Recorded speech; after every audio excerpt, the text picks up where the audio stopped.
Hello, everyone. My name is Ken Lacey. I am the APUS history teacher, and I have been teaching for since 1999. I have a master's at the University of Hawaii and a PhD at NYU. If you've never been to NYU campus, it's very unusual. It's situated right in the Village, it's right downtown, and you can walk right by it and never see it. It's just random buildings scattered throughout New York.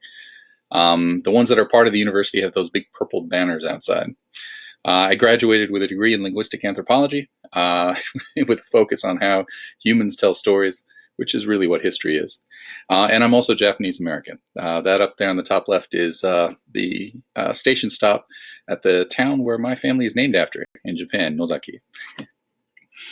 I've taught at a bunch of different universities. It looks fairly impressive unless you know what the life of a university professor is like. You travel around from place to place to place until somebody offers you a job. So taught at Rutgers, NYU, William and Mary, Hunter College, and CUNY Hunter College, and a couple other places as well. But one day I realized that being a college professor just really wasn't my style. I got some offers to teach at some wonderful schools in Idaho and Arkansas. And as beautiful as Idaho and Arkansas are, and as much as I wouldn't mind living in a beautiful part of the country, I realized that I would have to be traveling far too much and doing far too little teaching.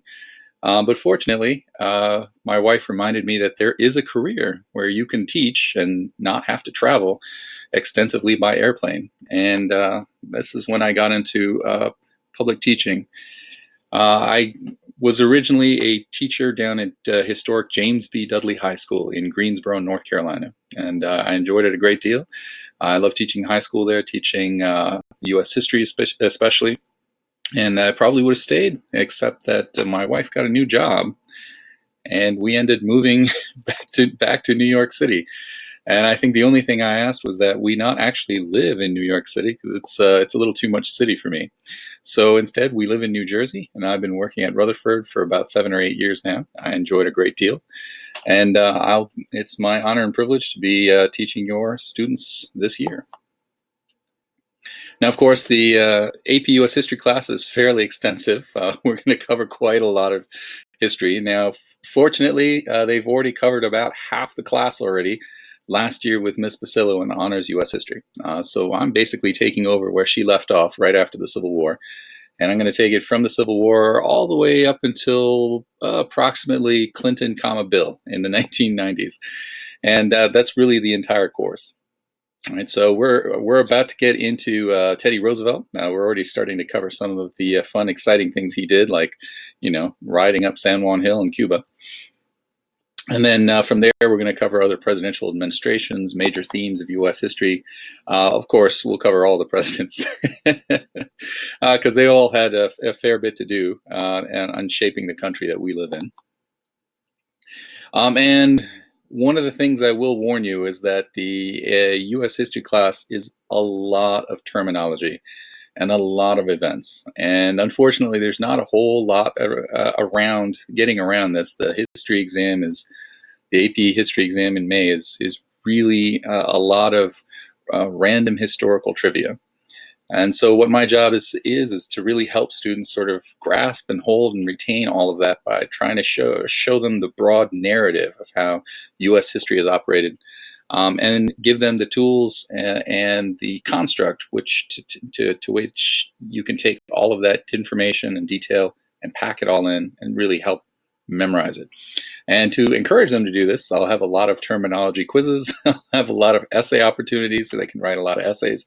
This is a very writing intensive course.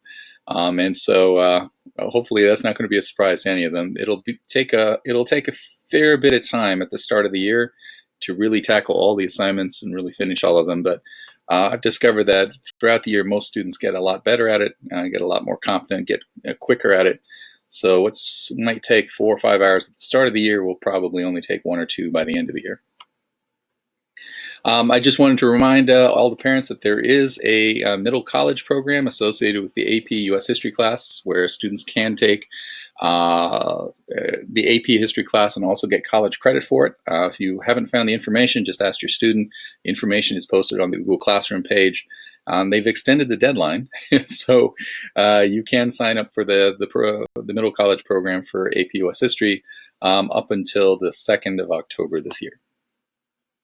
I will make sure that all the homework assignments are posted in advance. I try to post it unit by unit so that students have the opportunity to put it into their schedules and manage their time, plan around the various things that are going to happen.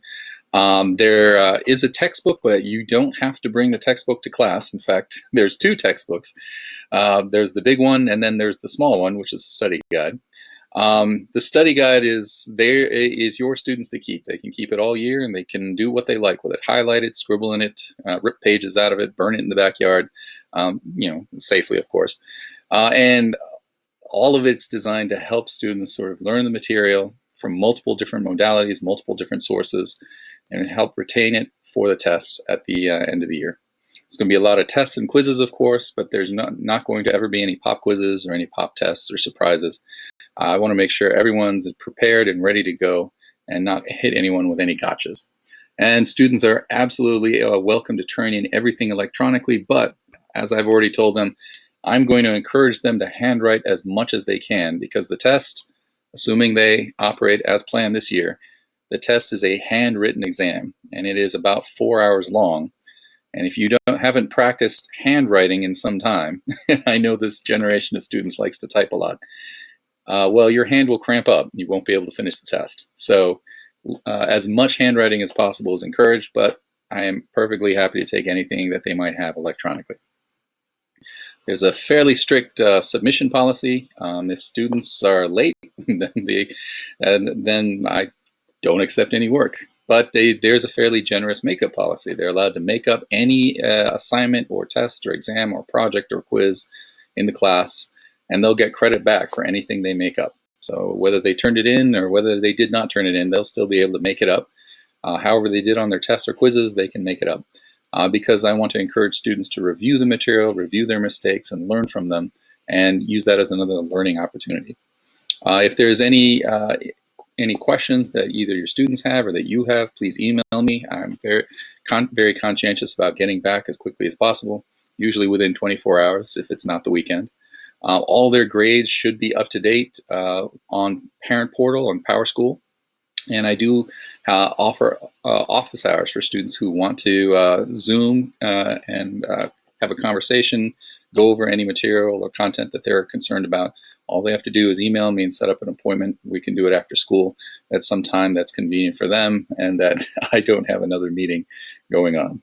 So hopefully this is going to turn out to be a great year. It's definitely an unusual year, but we'll see how it goes out, and everything will turn out.